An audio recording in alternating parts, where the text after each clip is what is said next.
Okay, so Chaturanga, which is the traditional yoga name, and some people call it tricep dip in the modern language, or chest to floor. Lots of different words. I tend to use modern language, so it's a little bit simpler and easier to understand. So again, there are options for these positions. So if we come down to the mat, again, if you have problems with kneeling, just think about your surface area. You can always bring the mat over and double the mat up just to give you that support. So if we come into the first option here, which is on the knees, and you bring the hands forward, you think about spreading the fingers out, engaging into the mat.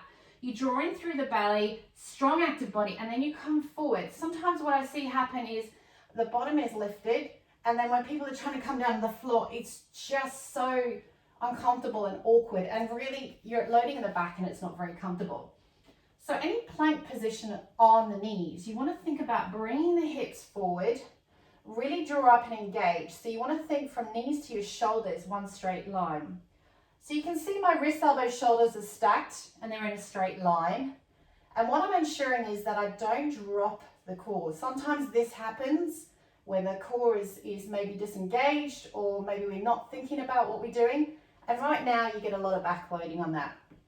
So knees down, fingers spread. Bring that body weight forward. Engage the core. And we're talking front and back. So lower back, glutes, everything's engaged. Fingers are spread.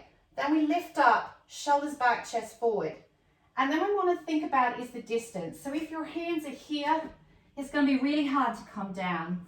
Likewise, if your hands are here, again, it's going to be really hard to come down. So really think about that positioning.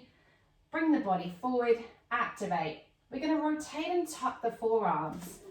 And what that basically means is from that position, we're going to roll the elbows forward. And again, depending on your particular body, not everyone is able to do that. And then what happens is when we come down, we're effectively bringing the elbows behind us, not a push-up, but behind us. It's a tricep dip, so we're working through the back of the arm. So let's try that again. So come up onto the knees, belly and core engaged, push up, strong upper body. My head and gaze is looking slightly forward. I'm not dropping my head to the floor. I'm going to rotate, tuck, and slow and controlled, bringing my chest and belly to the floor.